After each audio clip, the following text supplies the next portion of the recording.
Assalamualaikum, selamat datang kembali di Ngobrol bareng Bu Evi.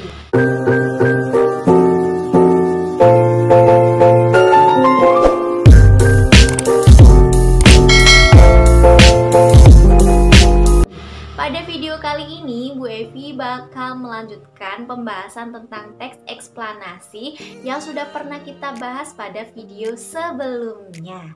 Nah, kalian masih ingat kan bahwa teks eksplanasi itu seperti apa, kemudian strukturnya apa saja?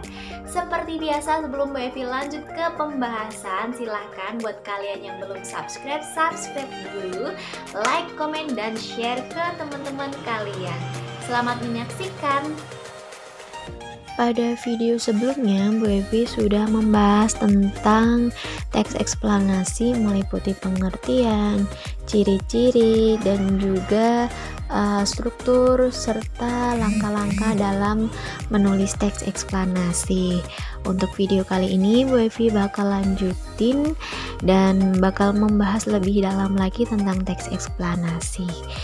Berikutnya adalah kaidah kebahasaan teks eksplanasi. Untuk kaidah kebahasaan teks eksplanasi itu ada 5. Yang pertama adalah menggunakan konjungsi kausalitas dan konjungsi kronologis. Kemudian yang kedua adalah menggunakan keterangan waktu. Yang ketiga terdapat istilah ilmiah. Yang keempat menggunakan verba material dan verba relasional. Dan yang terakhir menggunakan kalimat pasif.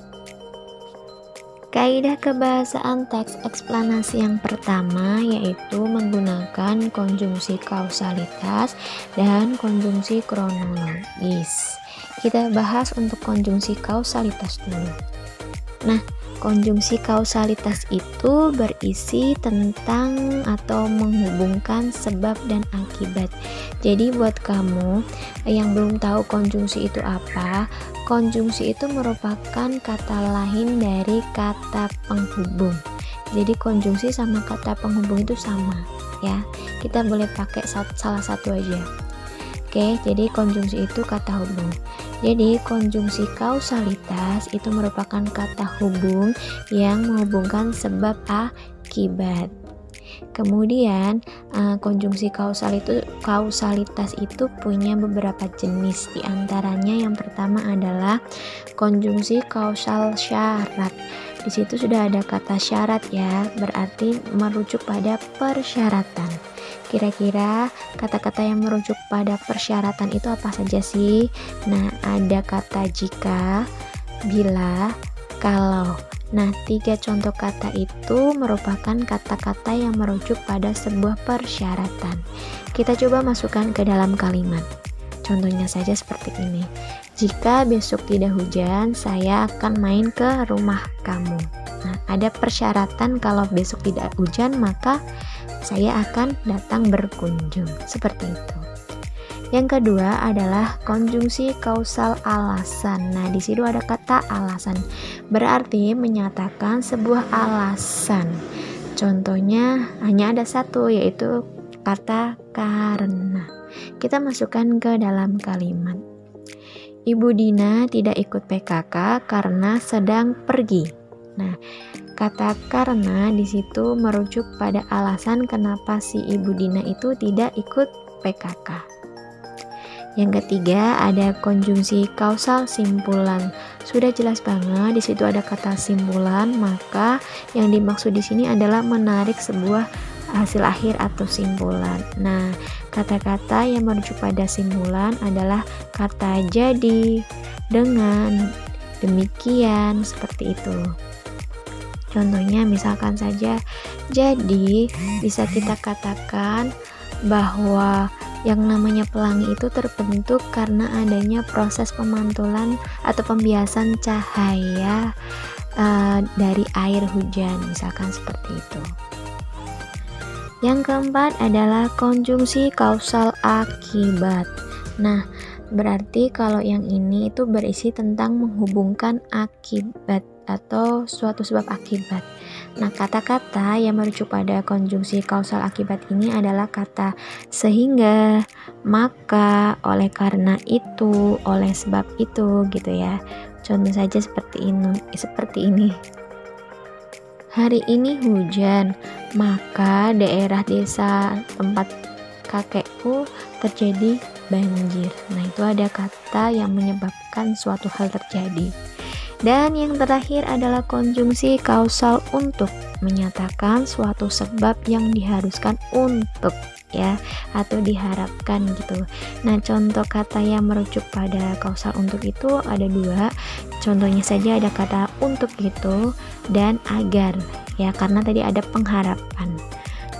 Contoh misalkan saja gini, agar tercipta suasana yang nyaman, maka setiap warga harus saling gotong royong membersihkan selokan dan sebagainya.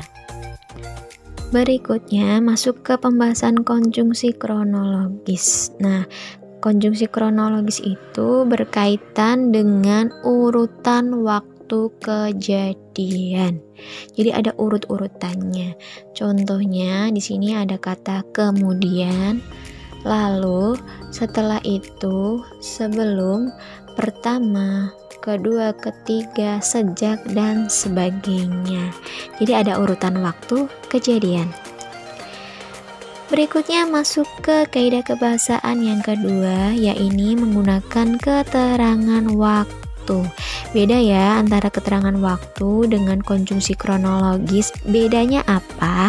Nah, tadi kamu coba ingat-ingat di awal sebelum ini, kalau yang kronologis itu berkaitan dengan urutan waktu. Jadi ada urut-urutannya. Sedangkan keterangan waktu itu memberikan atau menjelaskan tentang suatu informasi berlangsungnya sesuatu gitu ya. Jadi hanya menjelaskan tentang suatu informasi berlangsungnya sesuatu pada kurun waktu tertentu. Contohnya saja gini, besok, nanti malam, lusa, pagi, siang, sore, senja, kemarin, sebulan yang lalu, ya kan, setahun kemudian. Nah, itu menunjukkan tentang waktu berlangsungnya. Beda dengan urutan waktu. Kalau urutan waktu itu berarti ada kayak langkah-langkahnya, kemudian selanjutnya dan sebagainya. Jadi beda ya. Oke. Yang ketiga kaidahnya adalah terdapat istilah ilmiah. Nah, istilah ilmiah di sini yaitu berkaitan dengan ilmu pengetahuan. Jelas dong, di video yang pertama itu Bu Evi sudah pernah singgung bahwa teks eksplanasi itu ciri-cirinya diantaranya itu kalau nggak salah yang nomor 2 bersifat ilmiah. Jadi wajar dong harus ada istilah ilmiah di dalam teksnya. Contohnya ada kata berspekulasi dan berkamuflase. Nah, berikutnya yang keempat adalah menggunakan verba material dan verba relasional. Kita bahas tentang verba material dulu. Nah, untuk verba, ada yang tahu nggak di sini verba itu apa? Coba deh, ada yang tahu? Kalau yang sudah tahu, alhamdulillah Bu Evi kasih ucapan selamat buat kamu yang masih nginget-nginget tentang materi dasar bahasa Indonesia. Buat kamu yang belum tahu, Bu Evi kasih tahu kalau verba itu merupakan kata kerja. Nah, berarti verba material merupakan kata kerja material. Apa sih? Yakni kata kerja yang menunjukkan perbuatan fisik. Ya, jadi kelihatan gitu kita mengerjakan sesuatu itu secara kasat terlihat oleh mata gitu ya. Contohnya ada kata berlari, mencuci, kemudian menulis ya. Jadi bisa kita lihat, bisa kita lakukan. Jadi itu namanya verba material. Nah, berikutnya verba relasional. Itu merupakan kata kerja yang berfungsi sebagai penghubung, diingat-ingat ya, penghubung antara subjek dan pelengkap.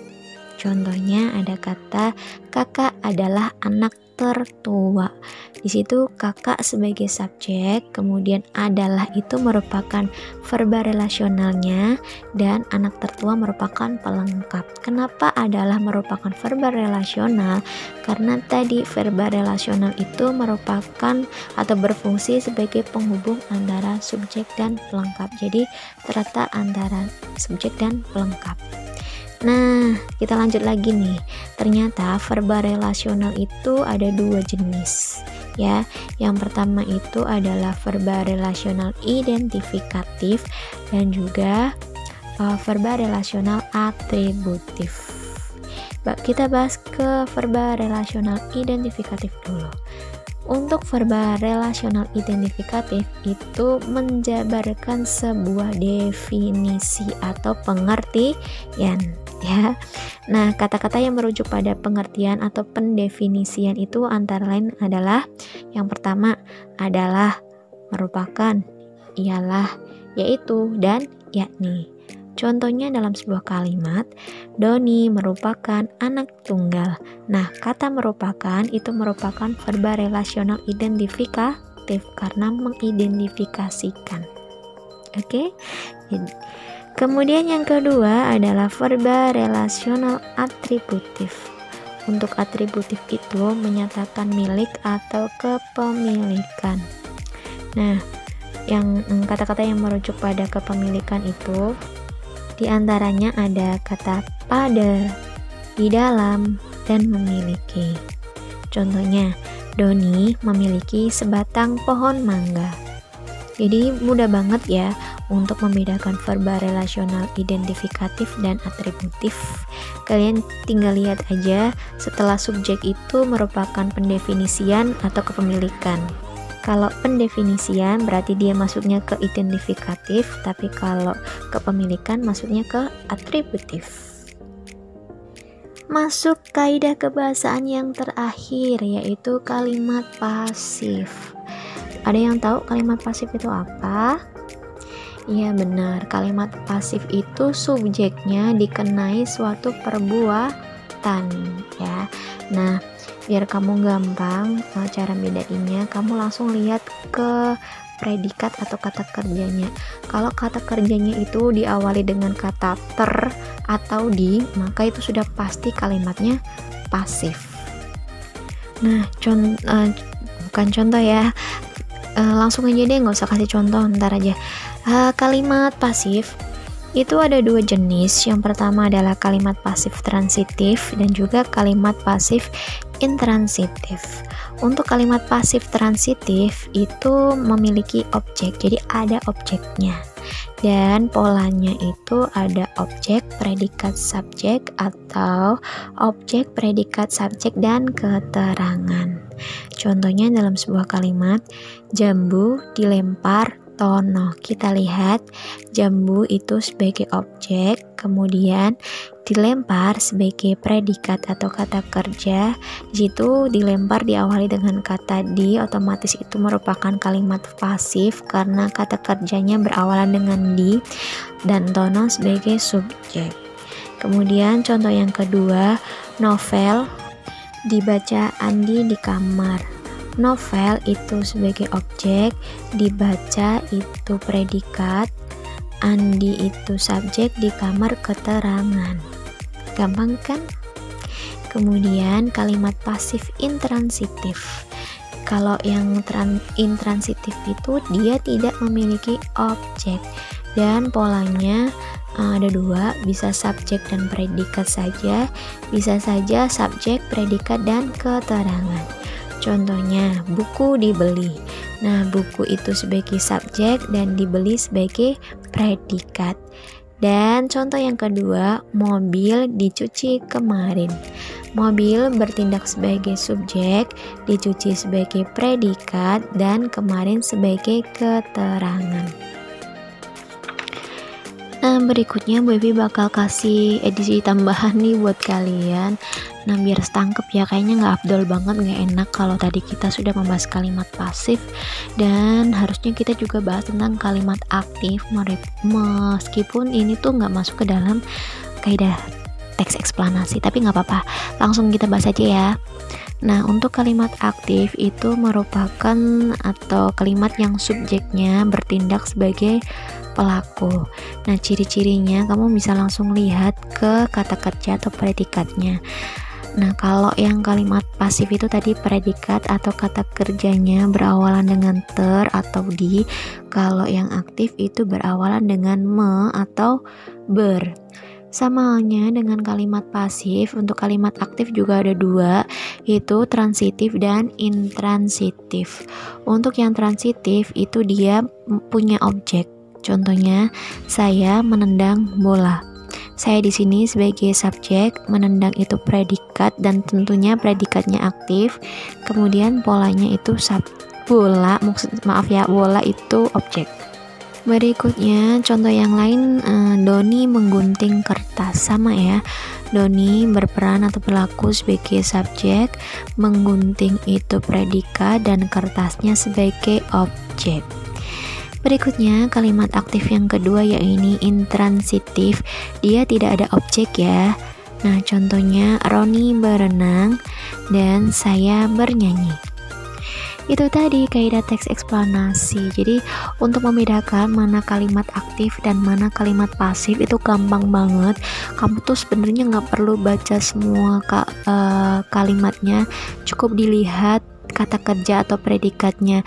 Kalau kata kerjanya itu berawalan dengan di atau ter, maka sudah dipastikan bahwa itu merupakan kalimat pasif. Tapi kalau kata kerjanya berawalan dengan kata me atau ber, itu sudah bisa kamu pastikan bahwa itu kalimat aktif. Gampang banget kan? Berikutnya, pola pengembangan teks eksplanasi. Ada dua, yaitu pola pengembangan sebab akibat dan juga pola pengembangan proses. Untuk pola pengembangan sebab akibat itu dia di dalamnya teks eksplanasinya itu ini sebabnya itu dapat bertindak sebagai gagasan, sedangkan akibatnya itu sebagai pengembang. Jadi sebab itu dia terletak di awal dan akibatnya itu biasanya diuraikan setelahnya. Nah, selanjutnya untuk pola pengembangan proses ada